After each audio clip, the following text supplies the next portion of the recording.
Used to call me on my cell phone, late night when you need my love. Call me on my cell phone, yeah, late night when I like to make people laugh. I mean, I like to make my aunts and uncles laugh. My mother was a great audience. I also was imitating people like performers like Jerry Lewis and Milton Berle when I was a little kid. So I would do this like I'd be with Jerry. That's how it started, and I didn't really do anything until junior high school.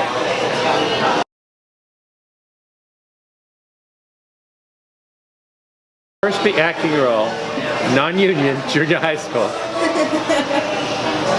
I played the son in The Happy Journey to Trenton and Camden by Thornton Wilder, the playwright who wrote The Skin of Our Teeth.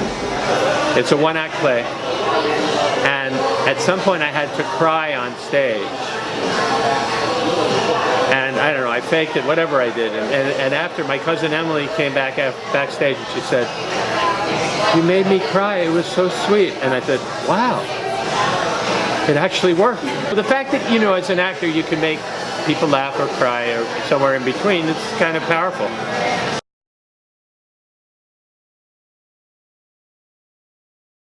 First of all, one of my favorite roles was Buddy Fiddler in the Broadway production of City of Angels. It's a comedy. It was written by Larry Gelbart. The great people in the cast, and you know, going to work for 9 months on Broadway was spectacular. The most rewarding roles I ever had was up at the Seattle Intiman Theater in Seattle, and Bartlett Sher oversaw the production of Native Son, which is based on a 1949 novel. It's in everybody's curriculum in high school about a black guy who gets, you know, indicted for murder, and I played his attorney. And I had a 6-page monologue pretty much at the end of the show fighting for this guy's life. That was pretty rewarding. Shakespeare too, and that's always fun because it's like Shakespeare. No, but it's like, you know, so I mean, I played at the Folger Shakespeare Theater in Washington, D.C., which is a replica of the old Globe in London, and that was great.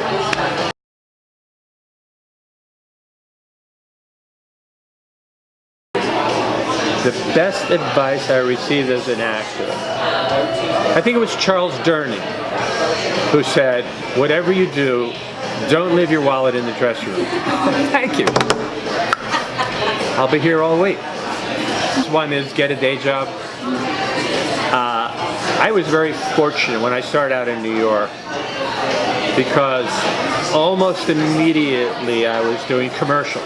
Empathize and anything that ends in IZE with people who are trying to support themselves and pursue their dream.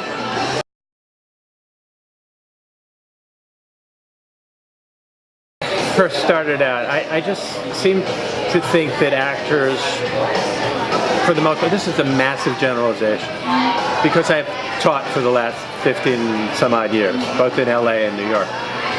With some few exceptions, I find a lot of actors starting out who have not been through the university system are less prepared and less dedicated to their craft.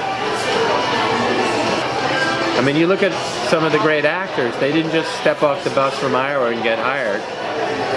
People like Streep and Pacino, whatever, they all studied for quite some time.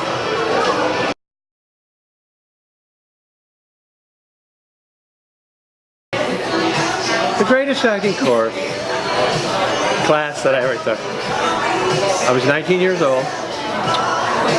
My teacher slash mentor, Tom Haas, Queens College in Flushing. He was taking a directing course with William Ball, who founded the ACT, the American Conservatory Theater, which then went on to San Francisco. It's still going strong.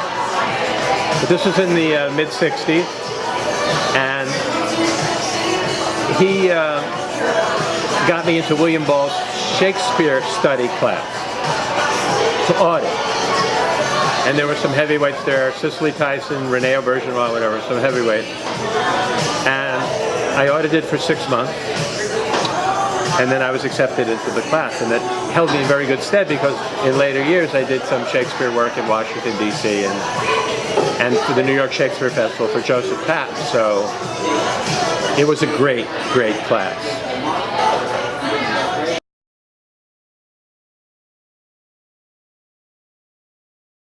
The first bit of advice that comes, well, there's two bits of advice that come to mind that I'm sure they've heard before, but it bears repeating. First of all,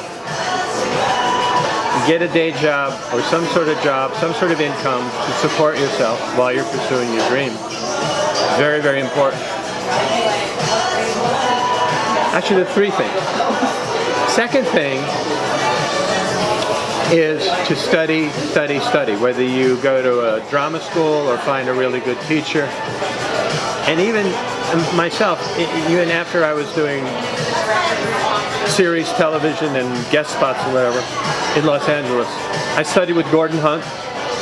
It's just like professional athletes, professional musicians, they're always working on their craft. They're always, you know, Roger Federer or Gordon Jujovic, or whatever his name is, they're hitting 1,000 backhands a day or forehands, and guys that even graduated Juilliard or they're on tour, they're practicing the piano every single day, or they're studying with mentors. So study, study, study so that you have your craft down, so that you can be prepared when you go out for an audition.